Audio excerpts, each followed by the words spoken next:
भारत एक कृषि प्रधान देश है। एग्रीकल्चर से इंडिया की रूट्स जुड़ी हुई हैं। लेकिन जब आप खेती के बारे में जानना चाहते हैं, जब आपके सामने कोई कहता है कि मैं एक ऐसे घर परिवार से आता हूं या एक ऐसी इंडस्ट्री से आता हूं जो एग्रीकल्चर में और एग्रो प्रोडक्ट्स में डील करती है, तो शायद आपके सामने एक तस्वीर बन जाती होगी, वही पुरानी पारंपरिक खेती की तस्वीर। लेकिन आज की खेती, आज के एग्रो प्रोडक्ट्स, आज का एग्रीकल्चर बहुत आगे निकल चुका है। ट्रेडिशनल प्रैक्टिसेस से बाहर निकल करके आज वो मॉडर्न एरा में आ चुका है। बहुत सारे टेक्निकल अपडेट्स आ चुके हैं और इस पूरी इंडस्ट्री में एक उभरता हुआ नाम है बीएल एग्रो। हमारे साथ इस समय घनश्याम खंडेलवाल जी यहाँ पर मौजूद हैं, जिनके साथ आज बहुत सारी बातें करने वाले हैं। चेयरमैन है बीएल एग्रो के, और इस पूरी इंडस्ट्री में क्या कुछ चल रहा है, कितने नए एडवांसमेंट्स हुए हैं, ये सब उनके साथ जानने की कोशिश करेंगे। सर, बहुत स्वागत है आपका। धन्यवाद सर। सबसे पहले तो बहुत बधाई कि बीएल एग्रो जो है वो एक उभरता हुआ नाम बन चुका है। आज हर किसी के जुबान पर बीएल एग्रो का नाम है जब बात एग्रीकल्चर और कृषि प्रधान चीजों की आती है।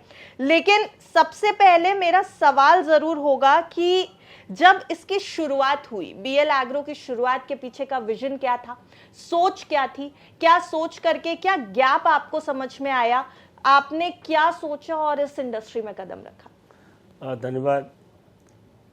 मैं इस इंडस्ट्री में संभवतः 1975 से मैंने इस इंडस्ट्री में कदम रखा है। ये भारत का वो दौर था जब हर चीज़ की क्राइसिस थी और क्वालिटी पर शायद उतना ध्यान नहीं दिया जाता था जितना आज दिया जाता है। ऐसे में चूँकि मैं साइंस ग्रेजुएट था तो मैंने ये महसूस किया कि जो भी बात prevention of food adulteration act कह रहा है या जो लोग न्यूट्रिशन जो लोग बताते हैं उनके हिसाब से अगर हम अपने व्यापार को अपग्रेड करें तो बेटर होगा। ये मेरा पारंपरिक व्यापार था। मेरे ताऊ जी, मेरे पिताजी वो भी इस काम को करते थे। उस ज़माने में वो भी अपने आप को ऑयल किंग कहलाते थे, लेकिन तेल की क्वालिटी पर किसी प्रकार का कोई ध्यान उस ज़माने में नहीं था। इतना विकसित नहीं था भारत जितना आज है। तब मैंने एक छोटी सी एक लैब खोल के इस बात को इंश्योर किया कि जो माल जो तेल हम दे रहे हैं कस्टमर को, क्या वो एफएसएसएआई के मानकों के, उस वक्त एफएसएसएआई को prevention of food adulteration act के तहत आता था, क्या हम उस मानक से उस उत्पाद को दे पा रहे हैं जिस मानक की आवश्यकता है या जो हमारे एक्ट में लिखा है। और यहीं से शुरुआत हुई। इस शुरुआत में थोड़ा रेजिस्टेंस भी आया। परिवार के लोगों ने कहा कि भाई बीइंग ए ट्रेडर्स या तुम्हें जो है व्यापार पे ध्यान देना चाहिए, ना कि साइंस पे, ना कि इस टेक्नोलॉजी पे। लेकिन मैंने अपना मन बना लिया कि मैं जब भी बेचूंगा, जो कुछ बेचूंगा, जब तक उसकी क्वालिटी स्वयं नहीं परख लूँगा तब तक नहीं बेचूंगा। और वहीं से मेरे इस काम की शुरुआत हुई। तो ये आज जो परिप्रेक्ष्य देख रहे हैं आप कि सारे प्रोडक्ट में अब सिर्फ क्वालिटी की बात होती है, तब नहीं होती थी। तब क्राइसिस का ज़माना था। माल बेचने के लिए कोई मेहनत नहीं करनी पड़ती थी, अपने आप बिक जाता था। आपको प्रिक्योर करने के लिए मेहनत करनी पड़ती थी, बेचने के लिए संभवतः मेहनत नहीं करनी पड़ती थी। वहीं से मैंने अपना पूरा करियर शुरू किया। जी सर, आज भले ही बीएल एग्रो बहुत तेजी से उभर रही है, लेकिन जब आपने शुरुआत की जो अपनी जर्नी बताई है, उस समय भारत के उस एग्रीकल्चर सेक्टर में जिस तरीके की चुनौती आप बता रहे हैं, वहां से लेकर के यहाँ तक का सफर कैसा रहा है, उन चुनौतियों को कैसे पार किया है, ये अगर आप हमें समझा सके। क्योंकि बहुत सारे एंटरप्रेन्योर्स हैं जो शुरुआत तो कर लेते हैं लेकिन कहीं ना कहीं लड़खड़ा जाते हैं। तो इस सफर के बारे में थोड़ा बताइए। देखिए, किसी की भी सफलता उसकी अपनी निजी सफलता नहीं होती। वो उस वक्त के क्या इन्वायरमेंट है, कैसा समाज है, कैसा देश का शासन है, इस पर निर्भर करता है। मैं लगातार 50 साल हो गए मुझे अब इस बिजनेस को करते हुए। मुझे लगता है कि लगातार हिंदुस्तान ने तरक्की की। एक से एक बेहतर तरीके से उपकरण आए, एक से एक बढ़िया टेस्टिंग रिपोर्ट्स आई और क्वालिटी के बारे में बहुत कुछ क्या कहते हैं, बहुत काम वैज्ञानिकों ने किया। मैं तो सिर्फ उसी को फॉलो करता रहा। जहाँ जहाँ जिस चीज़ की भी कमी थी उस पर पढ़ा, उस पर मनन किया और ये कोशिश की कि मैं उपभोक्ता को कुछ ऐसा क्या कहते हैं प्रोडक्ट दूं कि जिसकी डिमांड वो बार बार करे। तो चूँकि सरसों का तेल एक एग्रीकल्चर प्रोडक्ट है, वो हार्वेस्टिंग के टाइम पे कैसा मौसम होगा इस पर तेल की क्वालिटी डिपेंड करती थी। लेकिन मैंने उसको इस तरीके से कोशिश की बाय मेथड कि जैसा तेल मैंने उसको सन 1978 में दिया, वैसा ही 1988 में दूँ, वैसे 98 में दूँ, वैसा ही 2000 में दूँ, वैसा ही 2025 दूँ।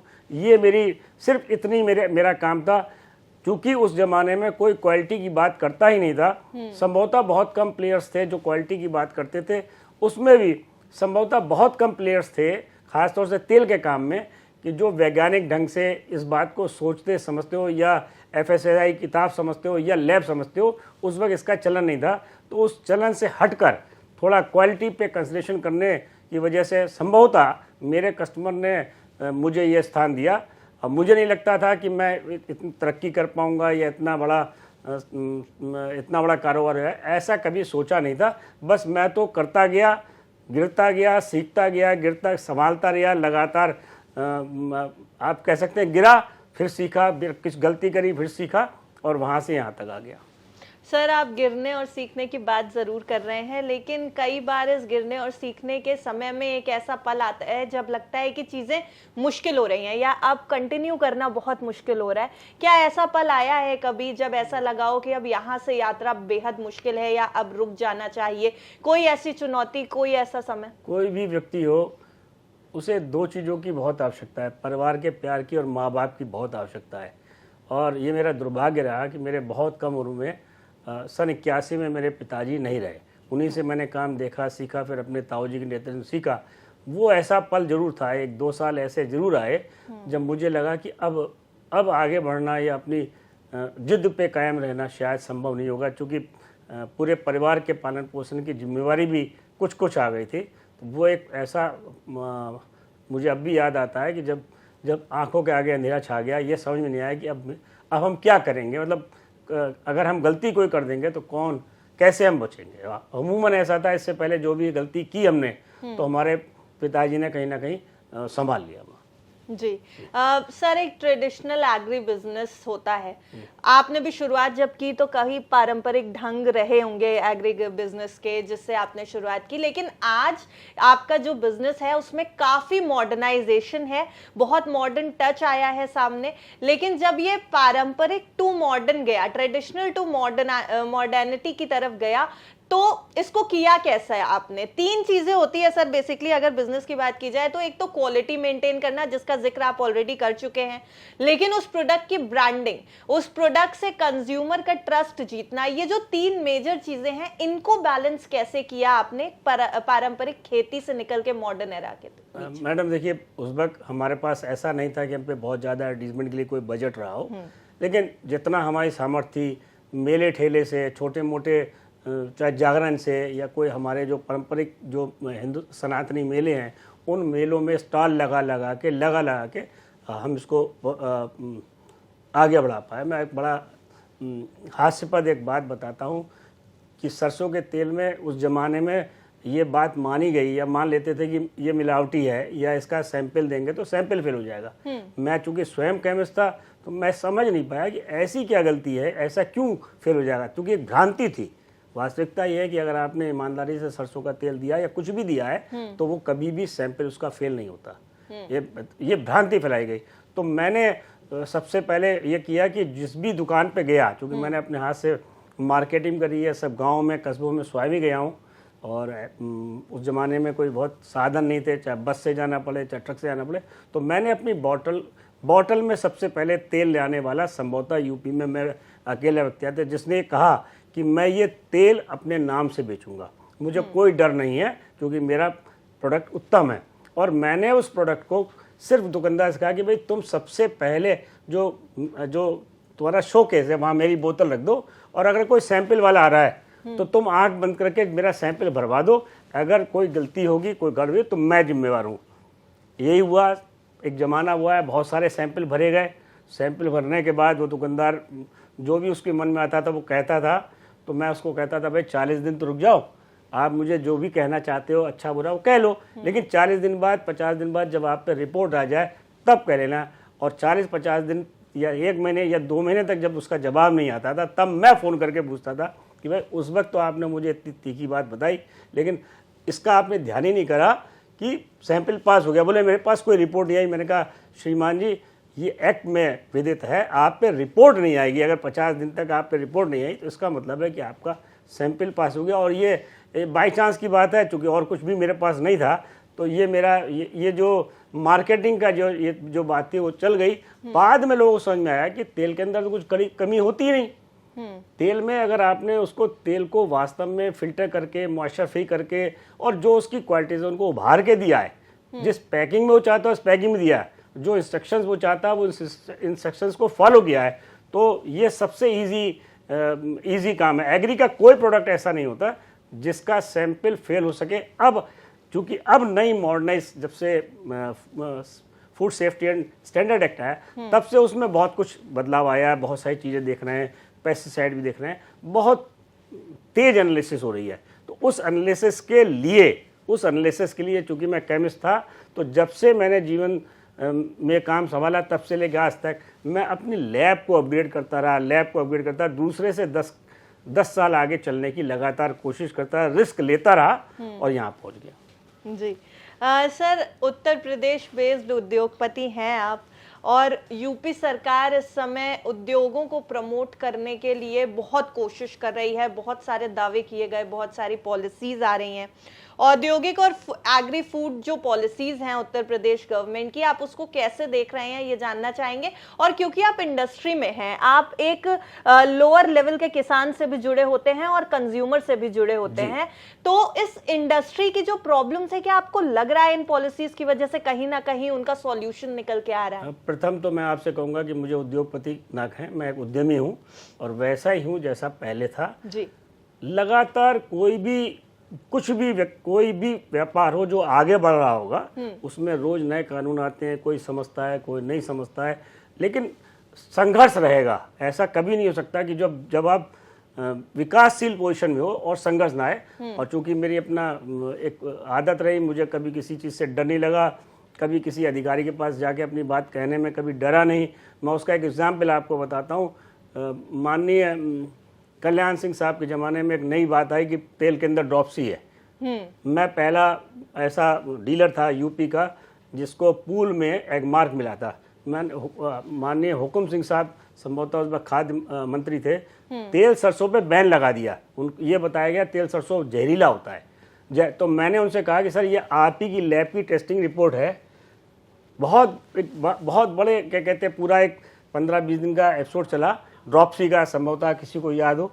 तो उसमें मैंने कहा कि ये तो सब लैब में टेस्टेड है, तो हाउ इट इज़ पॉसिबल कि इसके अंदर कोई कमी हो। तो मैं पहला व्यक्ति था ऐसा, पहला या दूसरा व्यक्ति, या एगमार्क वाले वो पहले व्यक्ति थे जिनको उस प्रतिबंध के ज़माने में भी सरसों के तेल बेचने के लिए परमिशन मिली। बहुत सारी चीज़ें कई बार ख़राब होती हैं। ऐसे ही एक बार शाहजहांपुर से एसडीएम का या किसी सज्जन का फ़ोन आया, बोले भाई आपका तेल खा के फला व्यक्ति बीमार हो गया या मर गया, God knows, I don't know, इस तरीके से बात की, और मैं आ रहा हूँ और आप बिक्री बंद कर दीजिए। मैं आपसे बात करने, मैंने कहा एसडीएम महोदय कृपया इंतजार कीजिए, पहले वो सारे जो लोग जिन्होंने इस बैच का माल खाया, अगर वो मर गया तो सारे लोग मर जाएंगे, इसलिए पहले आप उनका उपचार कीजिए, मैं तो यहाँ बैठा ही हूँ।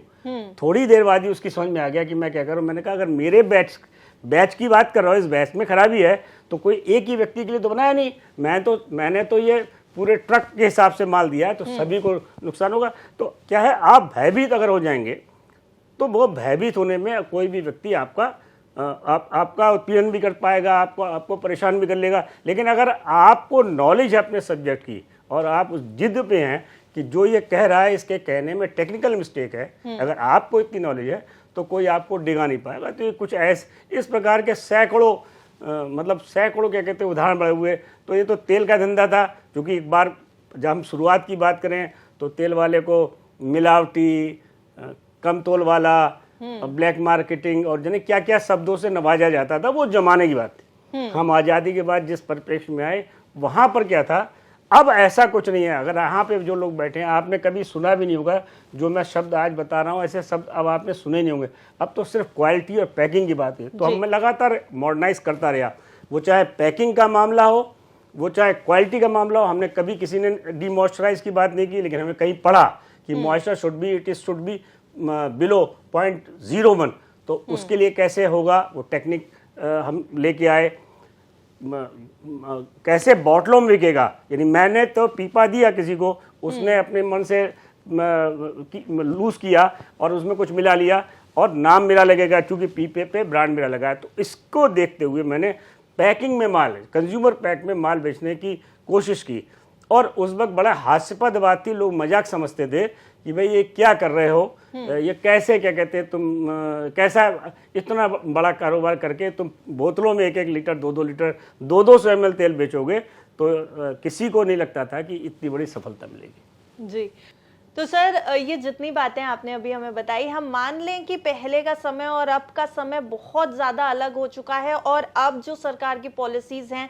या जो ईज ऑफ डूइंग बिजनेस के दावे हैं, इंफ्रास्ट्रक्चर बेहतर करने के दावे हैं, या कह लीजिए जो इन्वेस्टमेंट का माहौल है, उससे काफ़ी कुछ यूपी में बदल गया है, बेहतर लग रही है इंडस्ट्री इस समय यूपी में।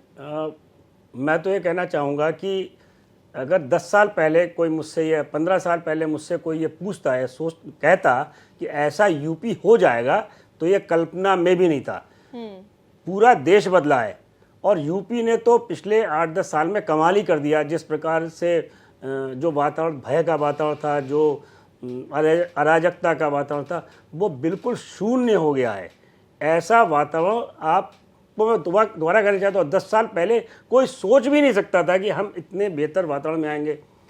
हर बार एफएसएसआई में हर 1 महीने में अमेंडमेंट आ रहा है, जहाँ जहाँ ईज ऑफ डूइंग बिजनेस में दिक्कत आ रही है, तुरंत काम सही हो रहा है। आज की बात करें तो 28 तो पॉलिसी सिर्फ यूपी में उद्योगों के लिए हैं, और किसी भी चीज़ की डिमांड किसी भी सही संस्था के माध्यम से गवर्नमेंट से करें तो तुरंत होती है। और जो गवर्नमेंट अफसर्स का जो मिजाज है, जो उनके सोचने का तरीका है या बातचीत करने का तरीका है, संभवतः वो पिछले जो उनका जो तौर तरीका था उसके बिल्कुल उलट हो गया है। जितना वेलकम हो रहा है, किसी भी जगह हम जाएं, किसी भी समस्या को लेके जाएं, तो वो तो पहले तो शायद लाइन में लगना पड़ता था। पहले सचिव इस तरह के लोगों को मिलने के लिए संभवतः किसी की सिफारिश की आदत की जरूरत थी। अब वो सब कुछ खत्म हो गया। जिसको जो समस्या है वो तुरंत बताए, नहीं हो तो पोर्टल पे डाल दे। जिस भी प्रकार की समस्या है, अगर वो समस्या उद्योग से रिलेटेड है तो उद्योग बंधु की मीटिंग बताए, तुरंत डीएम एड्रेस करते हैं, तुरंत अधिकारी एड्रेस करते हैं। और इतना क्विक रिस्पांस जो अब हो रहा है, वो आज मैंने कभी अपने जीवन में आज से 15 साल पहले नहीं देखा था। 15 साल पहले, और अगर हम बात करें 35 साल पहले की बात, तो तब तो लाइसेंस का राज था, तब तो सारी चीज़ों में बाइंडिंग थी। अब तो सब कुछ, क्या कहते हैं, सब कुछ प्राप्त है। बस इतना फर्क पड़ा, तब तेल बेचने के लिए या एग्री प्रोडक्ट बेचने के लिए मेहनत नहीं करनी पड़ती थी, डिमांड ज़्यादा थी और मिलता कम था। अब उल्टा हो गया है। अब की डेट में अगर कोई ये पूछते यही व्यापार करे तो अब तेल बेचने के लिए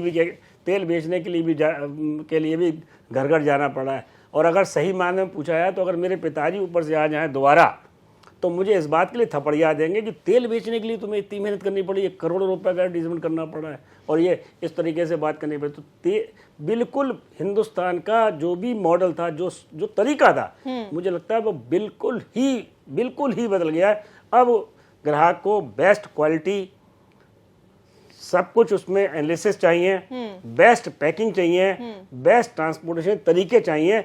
अब आलम यह है कि जिस गत्ते में हम अपनी बोतल भर रहे हैं उसको भी आईएसआई करा रहे हैं, उसका भी स्टैंडर्ड है। जिस बोतल को दे रहे हैं उसका भी स्टैंडर्ड है, और जिस ढक्कन को लगा रहे हैं उसका भी स्टैंडर्ड है। स्टैंडर्ड हर जगह बहुत तेजी से हिंदुस्तान में खाद्य पदार्थों में बहुत तेज बढ़ रहा है।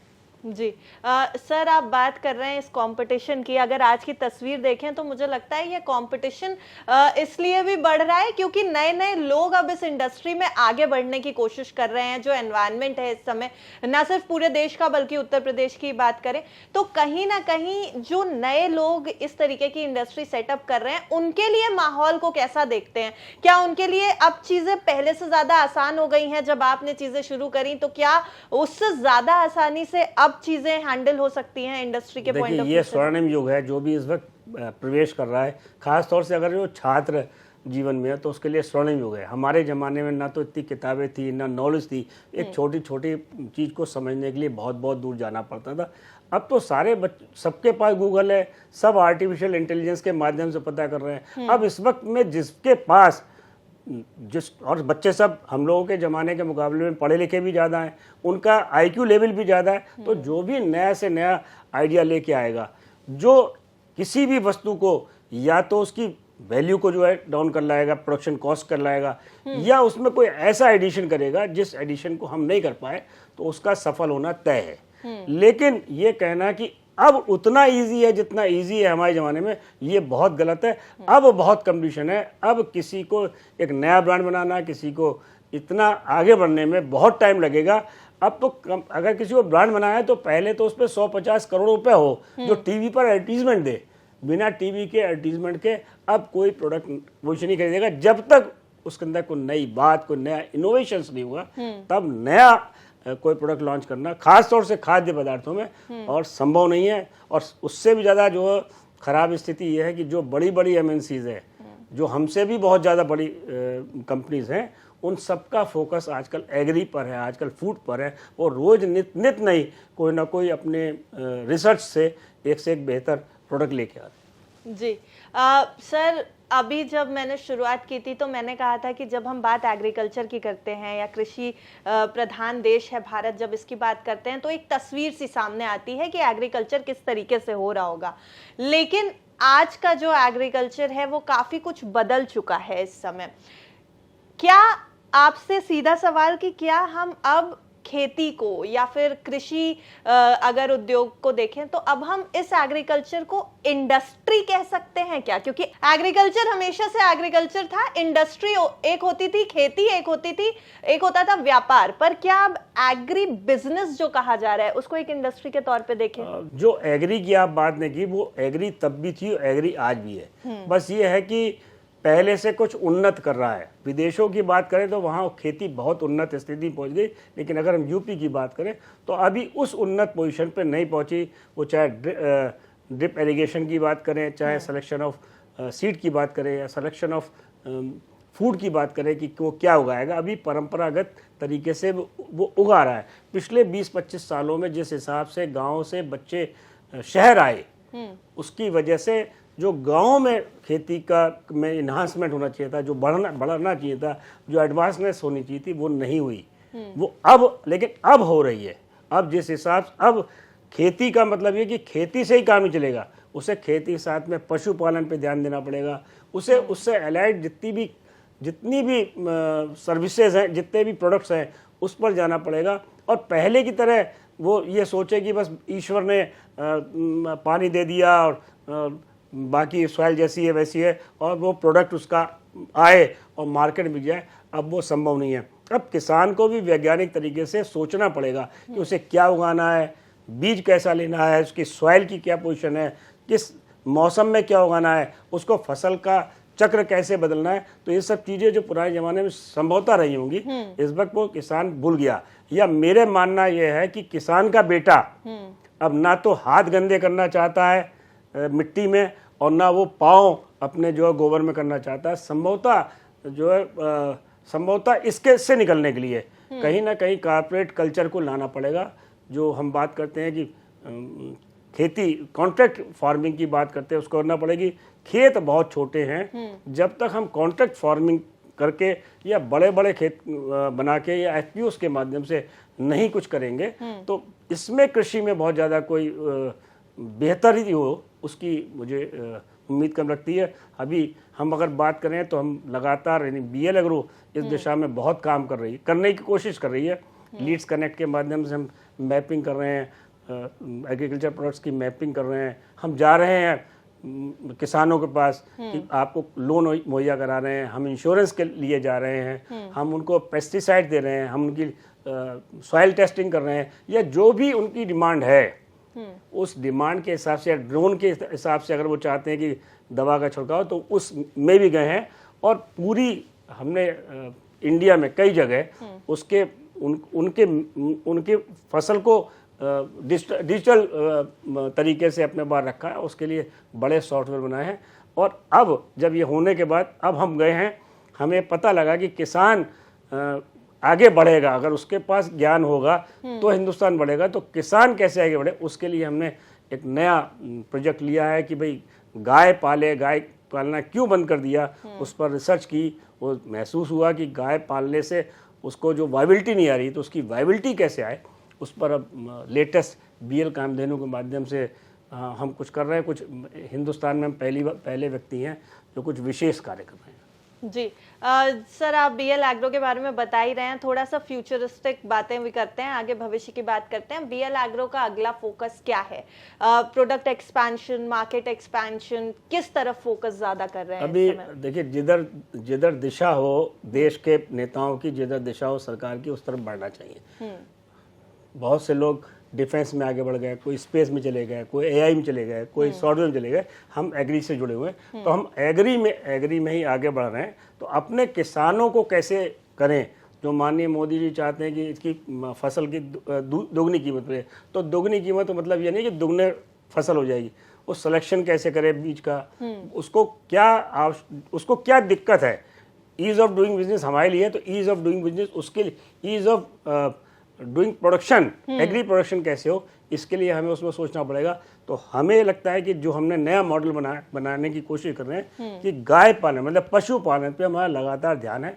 उस पशुपालन में गाय की जो मिल्क जो 4 से 6 लीटर दूध दे रही है, उसको हम एम्ब्रियो, ब्राज़ील से हमारा टाइप हुआ है, ब्राज़ील के से टाइप के बाद हम एम्ब्रियोज लाए हैं वहाँ से, और अपने यहाँ जो हाइब्रिड काउस है उसमें इम्प्लांट कर रहे हैं। और अगले 2-3 साल में अगर सब ठीक रहा तो हमें लगता है कि 2030 तक जो हमारे पास जो गाय होंगी वो 30 लीटर दूध देने में सक्षम होगी। इस प्रकार से उनको जेनेटिक अपग्रेडेशन कर रहे हैं, उसके लिए हमारे पास लैब्स हैं। मतलब कि उससे रिलेटेड एग्री की अगर बात करें तो एग्री में जहाँ भी जिस भी चीज़ की आवश्यकता है, including logistic, including lab, including university से tie up with IVRI, tie with Russia Brazil या साइंटिस्ट से, तो वो सब काम कर रहे हैं कि कैसे किसान आगे बढ़े, कैसे वो मतलब इतने पैसे करें कि जीविका से भी आगे सोचे, कुछ टेक्नोलॉजी के बारे में सोचे। अगर वो सोचेगा, अगर वो बढ़िया उपज देगा तो हमारा काम बढ़ेगा, ये निश्चित है। उसके बढ़ने पर ही हमारा काम बढ़ना है, अदरवाइज तो फिर लोग इंपोर्ट करके अपना काम चला ही लेंगे।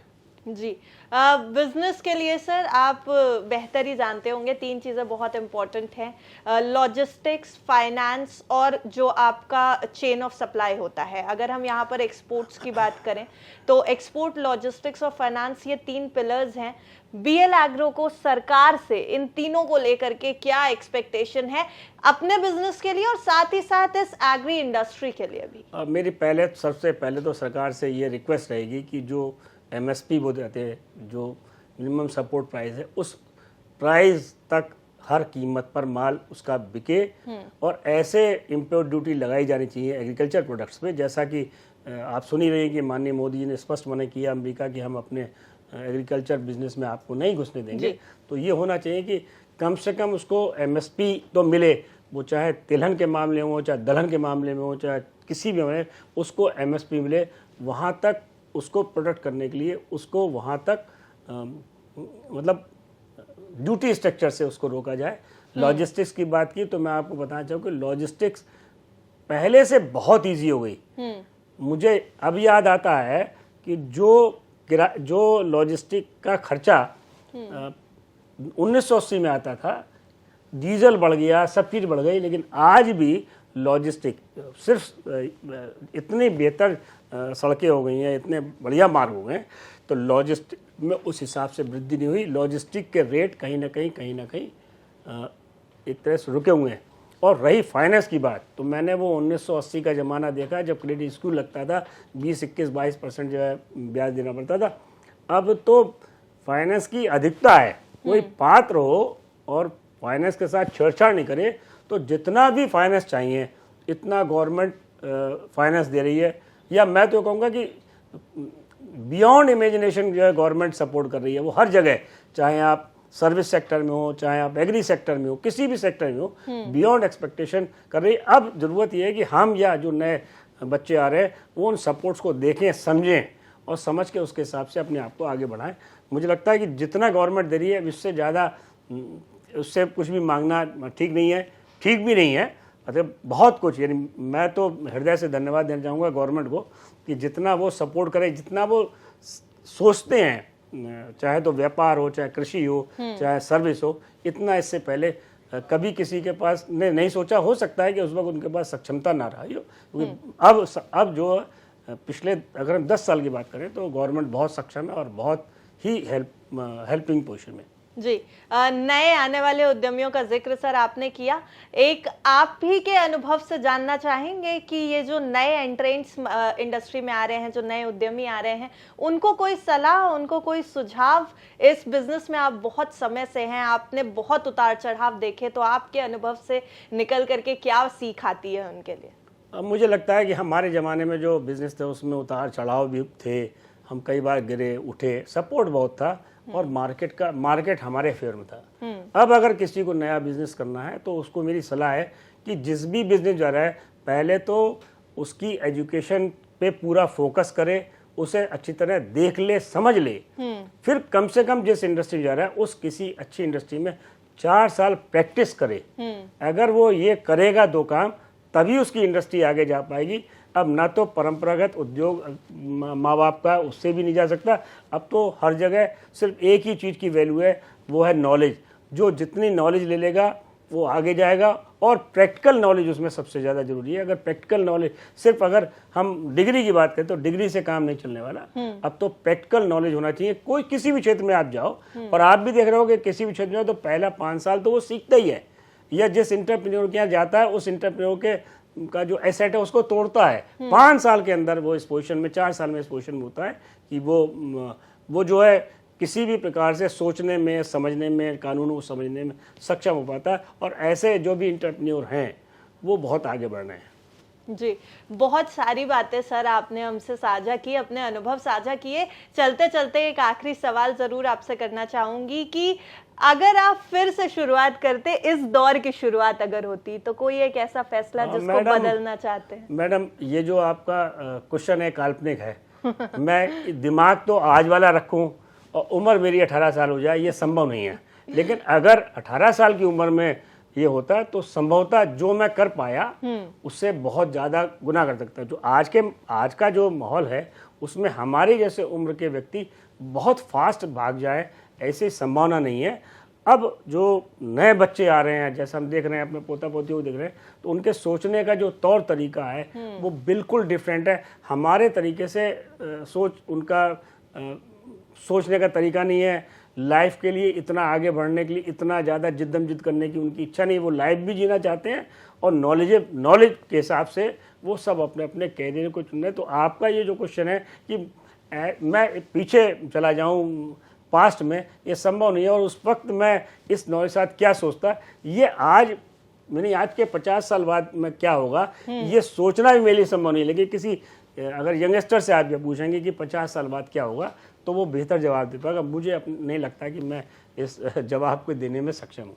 चलिए सर, लेकिन बहुत सारे जवाब जो आपके साथ हमने समझे हैं वो हमारे व्यूअर्स तक जब पहुंचेंगे तो इंडस्ट्री को समझने के लिए एक बहुत नया तरीका समझ में आएगा कि किस तरीके से यहाँ पर काम होता है, किस तरीके से एक ट्रेडिशनल खेती से आगे बढ़ करके एक एग्री बिजनेस को शुरू भी किया जा सकता है, आगे बढ़ाया जा सकता है, और पूरी इंडस्ट्री को किस तरीके से संभाला जा सकता है। BL एग्रो, देखिए, डेडिकेशन अगर है, जील है, तो कोई भी कुछ भी कर सकता है। लेकिन डेडिकेशन और जील उस वक्त के इन्वायरमेंट के हिसाब से लेनी पड़ेगी। मेरे इन्वायरमेंट के हिसाब से वो जो जील थी, तो मैंने बताया उस वक्त चूंकि हमें सपोर्ट थी जी, वो सपोर्ट आज किसी को नहीं मिलेगी। और ये बताना चाहूँगा जो भी इस बिजनेस में आ रहा है, अब जमाना बहुत टफ है। अब सफलता पाना इतना ईजी नहीं है जितना ईजी है जो नए क्षेत्र है, वहाँ सफलता मिल सकती है। वो चाहे हम डिफेंस की बात करें, चाहे स्पेस की बात करें, चाहे टेक्नोलॉजी की नई टेक्नोलॉजी की बात करें। लेकिन एग्री में कोई बहुत बड़ा क्या कहते हैं चेंज अभी आ जाए, ऐसा मुझे नहीं लगता।